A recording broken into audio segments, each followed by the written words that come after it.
Hey there, what's up everybody? Welcome back to part 10 of our Python programming tutorial series for beginners, and in this part we will talk about for loops and nested loops. So in the previous part we saw while loops and the concept of break and continue statements. So if you haven't checked that out, be sure to check that out because those concepts of break and continue statements are also applicable to for loops.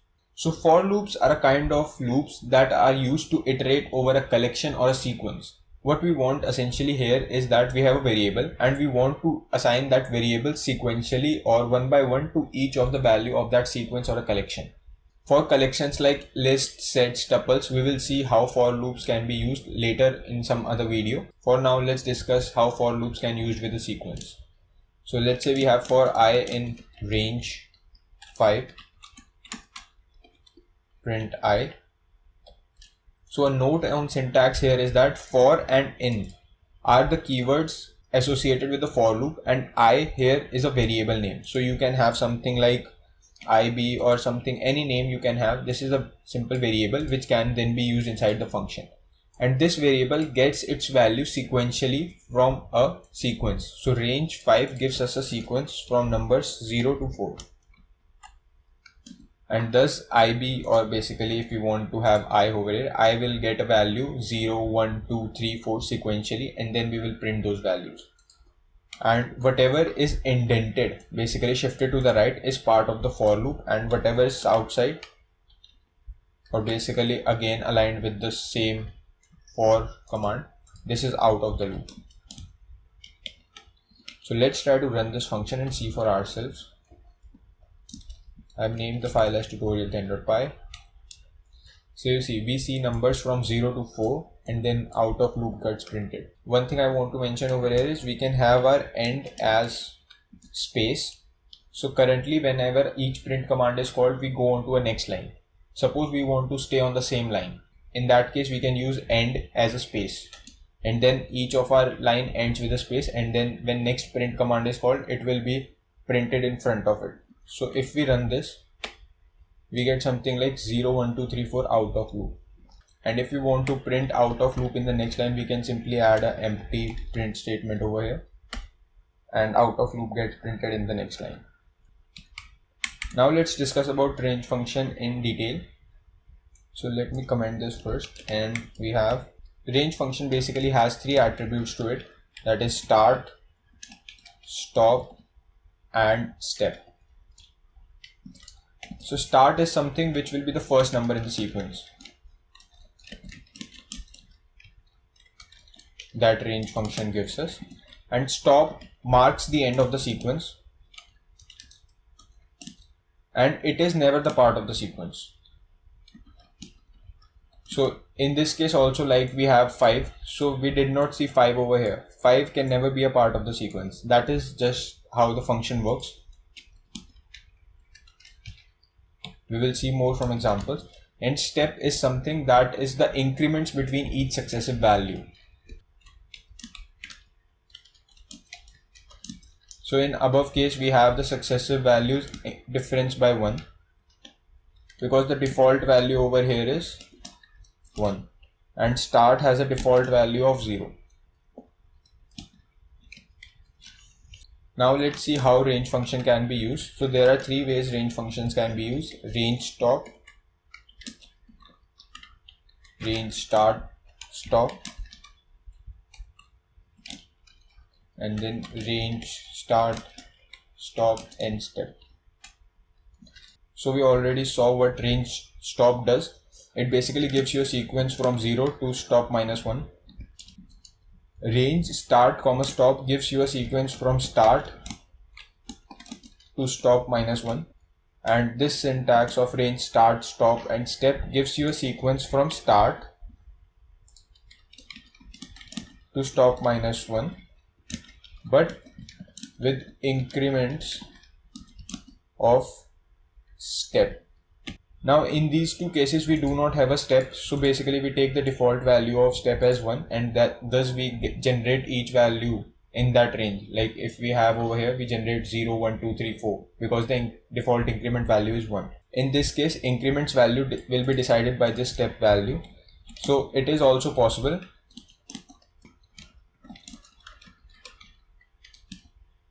that stop minus 1 is not part of the sequence. Let's see some examples for I in 10.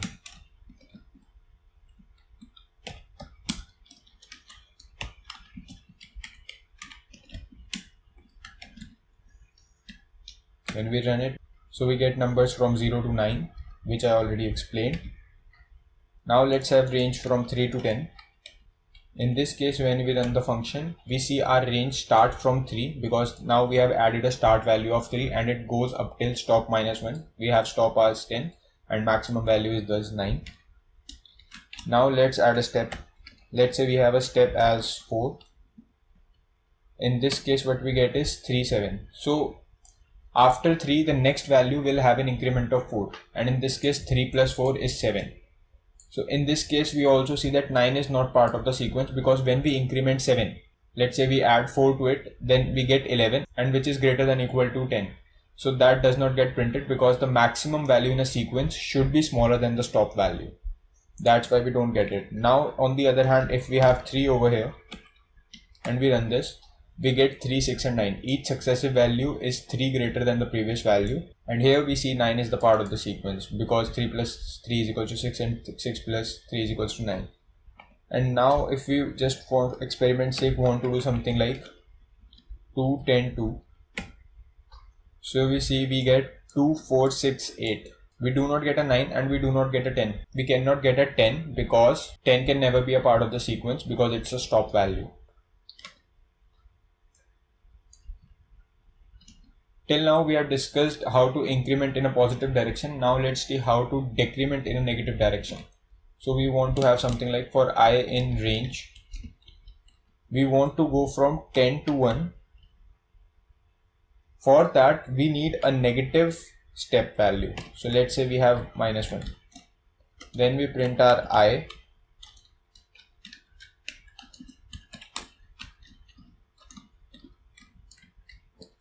In this case, what will happen is start value will be 10. The end or the stop value is 1 over here, but it cannot be reached. That's why we will have an end value of 2 and minus 1 is used over here because each successive value will be 1 less than the previous value. So let's run this. And you see we get our numbers from 10 to 2. We have 10, 9, 8, 6, 2. And let's say now we want to have a different decrement operator. Let's say minus 3. We run the code and we get 10, 7, 4. 10 minus 3 is equals to 7 and then 7 minus 3 equals 4. Now just to reiterate, to go in the negative direction of iteration, you should have your start value greater than your step value because we want to eventually go down, and your step value should be a negative number. So this is just I wanted to show you. Now let's discuss about nested loops. So just like we have nesting allowed in if-else blocks, so that after coming into an if, you can also have another if-else block inside that if. Similar thing applies here, and you can basically nest multiple loops inside a loop. So let's say we have for I in range 5, and then we want to do for j in range, let's say 4. Then we want to print the value of I and j. I am using an f string over here because it simplifies string printing so much. Be sure to check out my strings video if you want to understand how f strings work. So we want to do something like I equals I, then j equals j. And when we run this, we get something like this. I equals 0, j is equals to 0, I equals 0, j equals 1, I equals to 0. So let me just add a empty line after each iteration of I finishes. So I gets its value from 0 to 4 because we have range as 5, and j gets its value from 0 to 3 because range of j is till 4. Now what happens is after I has one of its value, so this whole part is inside this for loop of I. So once I has the value 0, then j repeats itself from 0 to 3, and that's why we see this in this whole, in these 4 lines I remains 0 and j goes from 1 to 0 to 3. then I becomes 1, and then j again goes from 0 to 3, and that's what we see over here. And this empty line is printed only once because this is the part of I loop. So after each iteration of I, this print gets printed. Suppose I had this print over here, then after each line we will get a blank line, something like this.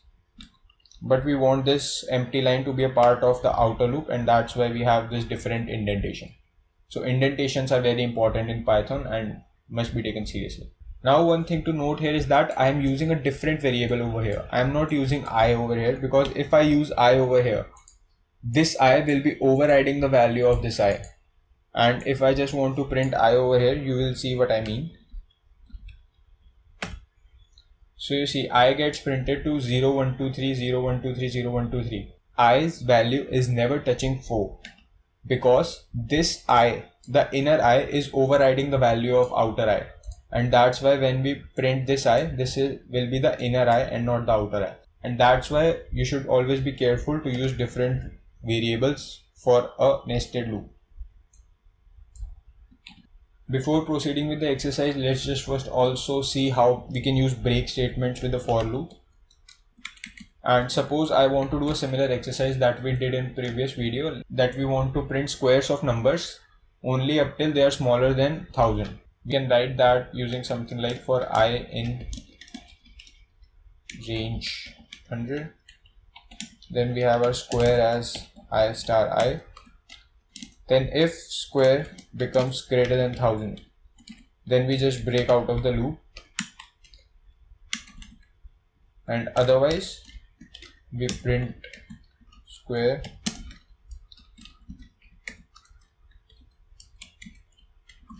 and let's run this function.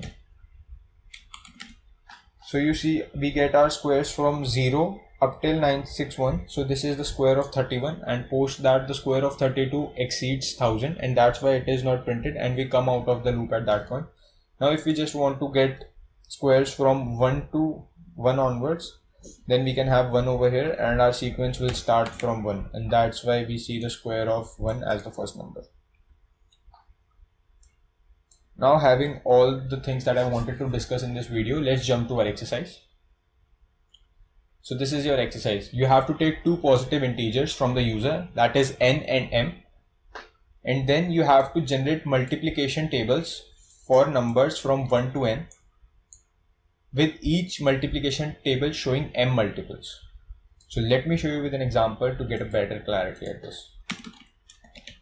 So I have already coded it earlier, and let me show you how the output looks.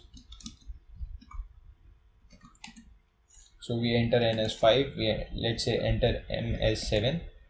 So you see we get the multiplication tables of numbers from 1 till n, which is 5 over here, and in each multiplication table we have multiples from 1 to 7. Basically we will multiply by 1 till multiplication by 7, and then we have their outputs over here. So this is what you have to do in the exercise. So hit pause and try to think how you can use nested loops, range functions and for loops to complete this exercise, and hit pause, and later we will see how to do this together. So by now I think that you must have tried it properly, and let's discuss the solution. So first step is to take our inputs and convert them into an int. So we take our input, enter n, and then we take the input as m,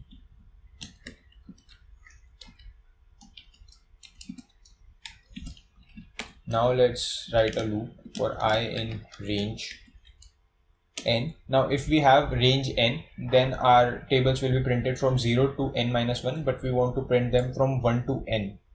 For that we can start our range at 1, and then we can have a stop value as n plus 1, in which case the maximum value will be n.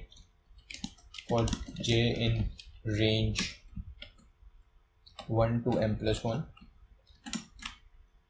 we print an f string, that is I. I'm using for multiplication symbol, that is for printing as a big X, j equals, and now let's calculate the expression. and for clarity we just add a empty line after each ith iteration. Basically after printing each table we will leave a line, and that's why we have a simple print over here. Now let's run this function. Let me first clear this. So let's say we have n as 4 and then we have m as 10. In this case we see we get multiplication tables from 1 till 4, and in each multiplication we have 10 multiples to consider. So this is the correct code for this exercise, and I hope you like the exercise as well as the tutorial. If you have any doubts or questions regarding the content of this video, be sure to post them in the comment section below and I will try my best to answer them. If you want to support the channel, kindly like and share this video with your friends and families and whoever you know who wants to learn Python, and also subscribe to the channel. I will document this file properly and will post this on my GitHub, and I will paste the link in the description box below. So be sure to check that out. And once again, thanks for watching this video. Until then, see ya.